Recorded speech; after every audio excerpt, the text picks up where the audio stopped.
নমস্কার, আমি tarot reader, healer, neurologist and law of attraction coach Ishita আপনাদের ইজি সমাধান ইউটিউব চ্যানেলে জানাই স্বাগত। আগের দিনের ভিডিওটিতে আমি বলেছিলাম যে কি সাইন্স আপনারা পেতে পারেন যখন আপনি সামনের মানুষকে এনার্জি পাঠাচ্ছেন বা সামনের মানুষ আপনাকে এনার্জি পাঠাচ্ছে। কারণ এটা নিয়ে অনেক রকমের কোয়েশ্চেন থাকে, অনেক রকমের চিন্তাভাবনা থাকে, অনেক রকমের ভুল ধারণাও থাকে। সেইগুলো নিয়েই কিন্তু আগের ভিডিওতে কথা হয়েছে। আজকের ভিডিওতে কথা হবে যে সামনের মানুষকে আমি আমার জীবনে কিভাবে আকর্ষণ করতে পারি। এখানে সামনের মানুষ বলতে কেবল যে লাইফ পার্টনার, সোলমেট বা আমার যাকে ভালো লাগে সেই ব্যক্তি নয়। এখানে সামনের মানুষ বলতে আপনার নিকট আত্মীয় হতে পারে, আপনার বন্ধু হতে পারে, যার সঙ্গে সম্পর্ক আপনি ভালো করতে চাইছেন বা যাকে আপনি আপনার জীবনে আকর্ষণ করতে চাইছেন।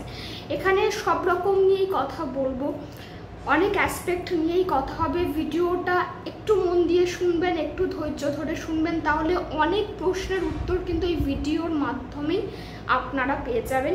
এর বাইরে একটি ঘোষণা আমি করি, আপনারা হয়তো অনেকেই কমিউনিটি পোস্টে দেখেছেন, অনেকেই আমাকে মেসেজ করে জানিয়েওছেন যে একদিনের ওয়েবিনার করা হচ্ছে, 1 ডে ফ্রি ওয়েবিনার, অর্থাৎ বিনামূল্যে কোনো রকম মূল্য আপনাদের দিতে হবে না। আপনারা একটা ওয়েবিনার করা হচ্ছে, অর্গানাইজ করা হচ্ছে সেলফ হিলিং এবং রিলেশনশিপ হিলিংয়ের উপরে। লাইভ ওয়েবিনার হবে, গুগল মিটের মাধ্যমে হবে এবং একদিনই হবে। আপনারা এই ওয়েবিনারে যদি যুক্ত হতে চান বা ওয়েবিনারে যদি জয়েন করতে চান, অবশ্যই স্ক্রিনে দেওয়া নাম্বারে আপনারা হোয়াটসঅ্যাপ করবেন। হোয়াটসঅ্যাপে আপনারা যুক্ত হতে চাইছেন বা ওয়েবিনারে জয়েন হতে চাইছেন সেটুকু জানালেই আপনাদেরকে কিন্তু ওয়েবিনারে জয়েন করে নেওয়া হবে। এটা একটা সুযোগ বলতে পারেন, বা আমার তরফ থেকে আপনাদের জন্য এই ওয়েবিনার অর্গানাইজ করা হচ্ছে। আপনারা এত ভালোবাসা দিয়েছেন, তাই আমারও কিছু দায়িত্বের মধ্যে পড়ে। এই ওয়েবিনারে থাকবো আমি এবং কথা হবে অনেক কিছু নিয়ে, তাই আসতে চাইলে অবশ্যই আপনারা আসতে পারেন, যুক্ত হতে পারেন ওয়েবিনারে। এবার আসি ভিডিওর কথায়। যারা মনের মানুষকে নিজের জীবনে আকর্ষণ করতে চাইছেন, এখানে দু রকমের ব্যাপার হতে পারে। এক, সেই মানুষটি প্রথম থেকেই আমার জীবনে ছিলেন, আমার সঙ্গে তার সম্পর্ক ছিল, কিন্তু কোনো কারণবশত সম্পর্কে ভাঙন ধরে এবং আমরা মুভ অন করি বা ব্রেকআপ হয়ে যায়, বা এমন কিছু ঘটে যেখানে আমাদের মধ্যে আর সেম ফিলিংসটা থাকে না বা আমরা আলাদা হয়ে যাই। এটা এক ধরনের। আর একটা হতে পারে যে আমরা একে অপরকে চিনি, আমার তাকে ভালো লাগে, কিন্তু আমি জানি না তার আমাকে ভালো লাগে কি না, বা তার জীবনে হয়তো অন্য কেউ নেই, আমি এটুকু জানি, কিন্তু আমি তাকে আমার জীবনে চাই। এই দুটো ঘটনার জন্য কিন্তু আজকের এই ভিডিওটি। 3টে জিনিস মাথায় রাখতে হবে, যে 3টি জিনিস যদি আপনারা ফলো না করেন, যদি এই 3টে ক্রাইটেরিয়া ফুলফিল না হয়, তাহলে আপনি কোনোভাবেই কিন্তু সামনের মানুষকে নিজের জীবনে আকর্ষণ করতে পারবেন না, বা করলেও সেটি স্থায়ী হবে না। প্রথম হচ্ছে, যদি আপনি জানেন আপনি যাকে নিজের জীবনে আকর্ষণ করতে চাইছেন তার জীবনে অলরেডি অন্য কেউ রয়েছে, সে অন্য কাউকে ভালোবাসে বা সে অন্য কারোর সঙ্গে সম্পর্কে রয়েছে, এই অবস্থাতেও যদি আপনি চান আমি তাকে আমার জীবনে আকর্ষণ করব এবং তার যে এক্সিস্টিং রিলেশনশিপ রয়েছে সেখানে আমি ভাঙন ধরাবো, তাহলে কিন্তু সেটা কোনোদিনও ফুলফিল হবে না। আপনি সাকসেসফুল যদি সাময়িক সময়ের জন্য হয়ে যান, সেটা হয়তো লাক বা ফেট, কিন্তু সেটা দীর্ঘস্থায়ী বা দীর্ঘমেয়াদী হয় না। এটা মাথায় রাখতে হবে। সেকেন্ড হচ্ছে, আপনি জানেন সেই মানুষটি আপনার জন্য ভালো নয়, হয়তো এর আগে আপনাকে সে ম্যানিপুলেট করেছে, এর আগে আপনাকে চিট করেছে, বা এর আগে বলতে কি 2-3 বার হয়তো আপনি বুঝতে পেরেছেন যে হ্যাঁ আপনাকে চিট করেছে, আপনার সঙ্গে তার ব্যবহার খুব খারাপ, বা আপনার মনে হচ্ছে এই মানুষটা আমার জন্য টক্সিক। এখন একটা টার্মও উঠেছে রেড ফ্ল্যাগ। আপনার যদি মনে হয় যে সেই মানুষটা এরকম ধাতের, তারপরেও আপনি তাকে আপনার জীবনে আকর্ষণ করতে চাইছেন, তাহলে আমি বলবো আপনার দ্বিতীয়বার ভেবে নেওয়া উচিত বা আপনার প্রথমে এমন কোনো টেকনিক করা উচিত যার দ্বারা সামনের মানুষের ব্যবহারের মধ্যে পরিবর্তন আনা সম্ভব। তারপরেই কিন্তু এই বিষয় নিয়ে আপনার ভাবা উচিত বা এরকম ধরনের কোনো টেকনিক করা উচিত। তৃতীয় হচ্ছে যেখানে আপনি জানেন আপনি খুশি নেই, রিলেশনশিপটা হলেও আপনি ভালো থাকবেন না, এরকম প্রচুর মানুষ আছেন যারা এটা জানার পরও করতে চান, কারণ তাদের মনে হয় তারা একা থাকতে পারবে। শুধুমাত্র এই কারণের জন্যই তারা আবার আকর্ষণের চেষ্টা করেন, সেটা কিন্তু বৃথা বা সেটা করা উচিত নয়। আমি 3টে ডিসক্লেমার আগেই দিয়ে দিলাম। এরপরেও যদি আপনাদের মনে হয় আপনারা এগোতে চাইছেন বা আপনারা করবেন, সেটা আপনাদের সম্পূর্ণ একান্ত ব্যক্তিগত ব্যাপার, কিন্তু সাফল্যের হার সেখানে কিন্তু কম। এবার চলে আসি যে আমি কিভাবে আকর্ষণ করতে পারি। প্রথম কথা বুঝতে হবে, ল অফ অ্যাট্রাকশন মানেই হচ্ছে কি, আমি যেরকম আমি সেরকম জিনিসই অ্যাট্রাক্ট করব, আমি সেরকমই আকর্ষণ করব। আমি যদি একটা এমন মানুষ যে সারাক্ষণ দ্বিধাগ্রস্ত থাকে, তাহলে সে নিজের জীবনের দ্বিধাকেই বেশি করে আকর্ষণ করবে বা সমস্ত পরিস্থিতিতেই সে দ্বিধাগ্রস্তই থাকবে। আমি একটা মানুষ যে সবসময় হাসি খুশি থাকতে ভালোবাসি, তাহলে আমি আমার জীবনে হাসি খুশিকেই বেশি করে আকর্ষণ করব। বলা বাহুল্য, এখানে আমাদের মাইন্ডসেট এইভাবেই তৈরি হয়ে যায় যে আমরা অনেক খারাপ পরিস্থিতির মধ্যেও হাসি খুশিটাকে বেছে নিই বা আনন্দ ঘন মুহূর্তকে দেখতে পাই। সব ভালোর মধ্যেও আমরা দ্বিধাটাকে খুঁজে বেড়াই বা একটা কিছু পেয়ে গেলেই মনে হয় ডাউট ক্রিয়েট হচ্ছে। সেটা সেলফ ডাউট হতে পারে, অন্যের উপরে ডাউট হতে পারে, সিচুয়েশনের উপর ডাউট হতে পারে, এনিথিং। তাহলে প্রথম যেটা কাজ করতে হবে সেটা হচ্ছে নিজের উপরে কাজ করতে হবে, নিজেকে সেটা তৈরি করতে হবে যেটা আমি আমার জীবনে চাইছি। তাই নিজেই যদি ভালোবাসায় পরিপূর্ণ ব্যক্তি আমি না হই, তাহলে আমার কাছে ভালোবাসা আসাটা একটু কঠিন। আমার কাছে যে জিনিসটার ভান্ডার প্রথম থেকেই থাকবে, আমি সেটাই উজাড় করে লোককে দিতে পারবো, অন্য কাউকে দিতে পারবো। আমার যদি নিজের ভান্ডারই পরিপূর্ণ না থাকে, তাহলে আমার অন্যের কাছ থেকে সর্বদাই নেওয়ার ইচ্ছা থাকবে, নেওয়ার তাগিদ থাকবে। তাই জন্য বারবার মনে হবে যে আমার অ্যাটেনশনের প্রয়োজন আছে। সে দুবার কল যদি রিসিভ না করে, তাতেই আমার মনে হয় যে সে আমাকে ইগনোর করছে। আমার অসুবিধা হয়, আমার ডিপ্রেশন হয়, আমার অ্যাংজাইটি হয়ে যায়, আমার খারাপ লাগা জেনারেট করে।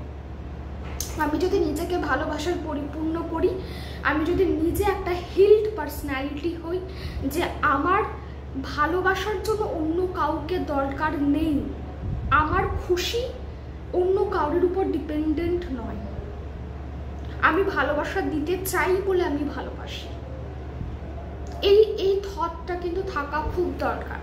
যদি আপনার মনে হয় যে না আমি এরকম ধরনের মানসিকতার নই বা আমি সেটা ভিতরে ভিতরে ফিল করি না, আমার ভিতরে অনেক রকমের ডাউটস আছে, অনেক রকমের অভিমান আছে, অনেক রকমের খেদ আছে, অনেক কিছু রয়েছে যেগুলো আমার নিজের জন্য ভালো নয়, আমি জানি, তাহলে যদি আপনি সেটা জানেন তাহলে সেটার উপর কাজ করা শুরু করতে হবে। সেই জায়গাগুলোকে রিকভারি প্রথমে করতে হবে। একটা টেকনিক বলে দিলাম, সেটাই আমি করতে শুরু করলাম আর সেটা করেই আমি আমার মানুষকে আকর্ষণ করে ফেললাম। এটা লিটারেলি কিন্তু অত সহজ কথা নয়। এটা করার আগে নিজের উপরে কাজ করতে হবে, নিজেকে সে জায়গায় নিয়ে যেতে হবে। তার জন্য আপনি মেডিটেশনের সাহায্য নিন, আরও অনেক টেকনিক এই চ্যানেলে বলা আছে, সেগুলোর সাহায্য নিন এবং নিজেকে সেইভাবে তৈরি করুন। দ্বিতীয় কথায় আসি, আরেকটা সেক্টর যেটা হয় যে সামনের মানুষের জীবনে কেউ আছে নাকি আমি শিওর নই, বা আমি জানি সামনের মানুষের জীবনে কেউ নেই, আমি তাকে ভালোবাসি বলে আমি তাকে আমার জীবনে আকর্ষণ করতে চাইছি। যদি এরকম ধরনের সিচুয়েশন হয়, সেক্ষেত্রে আমি বলবো আপনি প্রথমে টেলিপ্যাথি টেকনিকটা ট্রাই করুন। টেলিপ্যাথি কিভাবে করতে হয়, কিভাবে করবেন, তার সম্পূর্ণ প্রসিডিওর সম্পূর্ণ লিঙ্ক আমি ডেসক্রিপশন বক্সে দিয়ে দেবো, সেটা দেখে আপনারা একবার চেষ্টা করুন। দেখুন আপনি এনার্জিটা সেই মানুষটি অবধি পৌঁছতে পারছেন নাকি। এটা আপনাদের জন্য এক্সপেরিমেন্ট, একটা টেস্ট। যদি আপনারা এই টেস্টে পাস করে যাচ্ছেন তাহলে নেক্সট ভিডিও আপনাদের জন্য অবশ্যই আসবে, যেখানে আমি আর একটি টেকনিকের কথা বলবো, যেটার সাহায্যে আপনারা কিন্তু আকর্ষণ করতে পারবেন বা আকর্ষণ করাটা আপনাদের কাছে একটু ইজি হয়ে যাবে। এবার কথা বলি তাদের জন্য যাদের সম্পর্কে ভাঙন ধরে গেছে এবং তারা সম্পর্ককে হিল করতে চাইছে। সম্পর্কের ভাঙন যে কোনো কারণবশতই ঘটতে পারে, ভুল বোঝাবুঝি থাকতে পারে, মিসআন্ডারস্ট্যান্ডিং হতে পারে, ইগো প্রবলেম হতে পারে, যে কোনো কিছু হতে পারে। এবং আমি নিজেকে সেই জায়গা থেকে হিল করে নিয়েছি। আমি ডেসপারেট হচ্ছি না যে সে না এলে আমি মরে যাব, আমার মরণাপন্ন অবস্থা নয়। আমি আমার জীবনে খুব ভালো করছি, আমি হাসি খুশি থাকছি, আমি আনন্দে থাকছি, আমি আমার কাজে ফোকাস করছি, নিজেকে নিয়ে নিজের জীবনকে নিয়ে ভালোভাবে ভাববার সুযোগ পাচ্ছি এবং এর সাথে সাথেই আমি সেই মানুষটির সঙ্গে সম্পর্কটা ভালো করে নিতে চাইছি। আমি কোনো তিক্ততা রাখতে চাইছি না। সেক্ষেত্রে আপনাদের জন্য খুব ভালো কাজ করবে লাভ ভাইব্রেশন। লাভ ভাইব্রেশন কি করে পাঠাতে হয়? লাভ ভাইব্রেশন টেকনিকটা আপনাদের করতে হবে রাত্রিবেলায়। রাত্রিবেলায় ঘুমাতে যাওয়ার আগে এই টেকনিকটা আপনাদের করতে হবে এবং একদম যখন আপনারা ঘুমে ঢলে পড়ছেন, অর্থাৎ আপনারা আর ইনস্টাগ্রাম ফেসবুক কোনো কিছুই স্ক্রল করছেন না, মোবাইল পুরো অফ, মানে এরপর চোখ বন্ধ হলেই আপনারা ঘুমিয়ে পড়বেন, এরকম সময়েই কিন্তু দাঁড়িয়ে করতে হবে। আপনি বিছানায় চুপচাপ উঠে বসবেন, উঠে বসে যদি করতে না চান শুয়ে শুয়েই করবেন। চোখ বন্ধ করে নিজেকে একটা মোমবাতির শিখার মতন দেখতে হবে এবং সামনের মানুষকেও মোমবাতির শিখার মতনই দেখতে হবে। নিজেকে মোমবাতির শিখার মতন দেখছেন, সামনের মানুষকেও মোমবাতির শিখার মতন দেখছেন। তাহলে এখানে আপনারা বডি আর দেখছেন না, কোনো দেহ দেখছেন না, কেবল এনার্জি দেখছেন, আলোর ফর্মে এনার্জি দেখছেন এবং আপনি সেই সামনের এনার্জির কাছে প্রথমে ক্ষমা প্রার্থনা করছেন, ক্ষমা চাইছেন যে যদি আমার দ্বারা কোনো ভুল হয়ে গিয়ে থাকে তাহলে আমায় ক্ষমা করে দাও, ফরগিভ মি। এটা হচ্ছে প্রথম কথা। এবং আপনাকে অনুভব করতে হবে যে ওই সামনের এনার্জিটি আপনাকে ক্ষমা করে দিচ্ছেন। তিনি ক্ষমা করে দিচ্ছেন বলে আপনি খুশি হচ্ছেন এবং তাকে ধন্যবাদ জানাচ্ছেন। তারপর আপনি বলছেন আমি আপনাকে ভালোবাসি, আই লাভ ইউ। এবং সামনের যে এনার্জিটা রয়েছে, সামনের যে আগুনের শিখাটি দেখতে পাচ্ছেন, সেও আপনাকে একই কথা বলছে, আই লাভ ইউ, আমি তোমায় ভালোবাসি। জাস্ট এইটুকু জিনিস করতে হবে। আপনাদের হয়তো মনে আছে হো ও পুনো প্রেয়ারেও আমরা এই 3টে লাইনই বলি, please forgive me, thank you, I love you. Just এই 3টে বাক্যকেই দেখতে হবে। কিন্তু এখানে ব্যাপারটা হচ্ছে নিজেকে আগুনের শিখার মতন দেখতে হবে, সামনের মানুষটিকেও কিন্তু আগুনের শিখার মতনই দেখতে হবে। এখানে আমরা আর কোনো স্ট্রাকচার দেখব না, কেবল ফ্লেম দেখব। তার কারণ যখনই আমরা এরকম মানব দেহ দেখা শুরু করব তখনই কিন্তু আমাদের মনে পুরাতন স্মৃতি আরও বেশি করে নাড়া দেবে। যে ক্ষোভগুলো আমার মনের মধ্যে ছিল সেগুলো আবার আসবে বা ডেসপারেশন ক্লিক করবে। যদি কারোর মনে এটা প্রশ্ন আসে যে আমি কেন ক্ষমা চাইবো, আমি তো কোনো ভুল কাজ করিনি, সে আমার কাছে ক্ষমা চাইবে, যদি এরকম মানসিকতা আপনার থাকে তাহলে আমি বলবো আপনার এরকম ধরনের কোনো রকম টেকনিকে না যাওয়াটাই ভালো। কারণ আপনার কাছে আপনি ক্ষমা চাইবেন না, সে আসবে এবং সে আপনার কাছে ক্ষমা চাইবে। সে যাতে আপনার কাছে মাথা নত করে সেইটার জন্য আপনি তাকে আকর্ষণ করতে চাইছেন, তাহলে খুবই ভুল করছেন।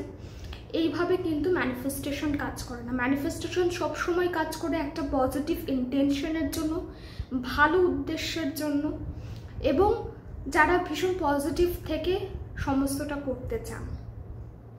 তাহলে আমি আশা করি বোঝাতে পেরেছি যে যখনই আপনি কাউকে আকর্ষণ করতে চাইবেন তার আগে কোন কোন ক্রাইটেরিয়া আপনাকে মেনে চলতে হবে এবং তারপর আপনাকে কোন টেকনিকটা করলে খুব ইজিলি বা খুব সহজে আপনি ম্যানিফেস্ট করতে পারবেন। এবার প্রশ্ন আসবে আমি কয়দিন করব। আপনারা যাদের জটিলতা বেশি, আমি জটিল শব্দটা মানে ইউজই করছি ওই কারণে যে অনেকের রিলেশনশিপে কমপ্লেক্সিটি থাকে, নানা রকম কমপ্লেক্সিটি থাকে, বা হয়তো 3 বছর 4 বছর কথা নেই তাদের মধ্যে, তাদের জন্য সময়সীমাতে একটু বেশি লাগবে, এটা খুব স্বাভাবিক কথা। যেখানে আমি ব্লক হয়ে রয়েছি, একই ব্লকেজেস রয়েছে, সেখানে আমি এনার্জি দেব, এনার্জি দিতে দিতে দিতে দিতে একদিন ওই ব্লকেজটা খুলবে, একদিনও তো খুলবে না। সেক্ষেত্রে আমি বলবো আপনারা 3 থেকে 6 মাসের টার্গেট রাখুন। আর যাদের অতটা কমপ্লেক্সিটি নেই, যারা নিজেরাও জানে যে না আমাদের মাঝে অত কিছু হয়ইনি, তারা প্রথমে 21 দিনের ট্রায়াল করুন, 21 দিন করে দেখুন। 21 দিন করে নেওয়ার পরও যদি মনে হয় যে আমি আর একটু বেশি দিন করি, আর একটু করি, তাহলে আপনারা আর একবার 21 দিনের জন্য করতে পারেন, কিন্তু তারপর আপনারা স্টপ করে দেবেন। কারণ করতে থাকলে সাবকনশিয়াস মাইন্ড বারবার চাইবে আপনি ওটা করুন, ক্রেভিং হবে, সেটা করলে হবে না। একটা টাইমের পর আমাদেরকে ছাড়তে হবে, ছাড়তে জানতে হবে, লেট গো। যদি আমরা লেট গো করতে না পারি তাহলে আমরা কোনো কিছুই ম্যানিফেস্ট করতে পারবো না। তাই একটা টাইম পর আপনাকে টেকনিকটা করা ছাড়তে হবে, এবং সেটা যত ন্যাচারালি হয়, মানে একদিন হঠাৎ করে ভুলেই গেলাম যে আমি এরকম ধরনের কোনো একটা কাজ করছিলাম, মাথার থেকেই বেরিয়ে গেছে, এটা সব থেকে ভালো জিনিস। আর যদি এরকম না হয়, বারবার মনে পড়ছে, বারবার মনে হচ্ছে যে করি করি, তাহলে ফোর্সফুলি লেট গো করতে হবে। অর্থাৎ যখনই মনে পড়ছে নিজের মনকে ডিস্ট্র্যাক্ট করতে হবে, অন্যদিকে ডাইভার্ট করতে হবে, এবং বোঝাতে হবে আপনার যতটুকু কাজ করার ছিল আপনি করেছেন, এরপর সম্পূর্ণটা ইউনিভার্সের হাতে, তিনি ঠিক করে দেবেন কোন সময় এবং কীভাবে জিনিসটি হবে। আশা করি আমি আপনাদের কাছে পুরো বিষয়টি তুলে ধরতে পেরেছি। যদি কোনো প্রশ্ন থাকে অবশ্যই কমেন্ট বক্সে আপনারা করতে পারেন। এর বাইরে যদি আপনি আমার হিলিং ক্লাবে জয়েন করতে চান, যেখানে আমরা সবাইকে হিল করব, পজিটিভিটি জেনারেট করব, তাহলে ওই একই হোয়াটসঅ্যাপ নাম্বারে আপনাকে জাস্ট একবার পিং করতে হবে, আপনাকে হিলিং ক্লাবে জয়েন করানো হবে, অর্থাৎ হোয়াটসঅ্যাপ চ্যানেলে যুক্ত করে নেওয়া হবে। সবাই ভালো থাকুন, সুস্থ থাকুন এবং ইজি সমাধান চ্যানেলটির সঙ্গে যুক্ত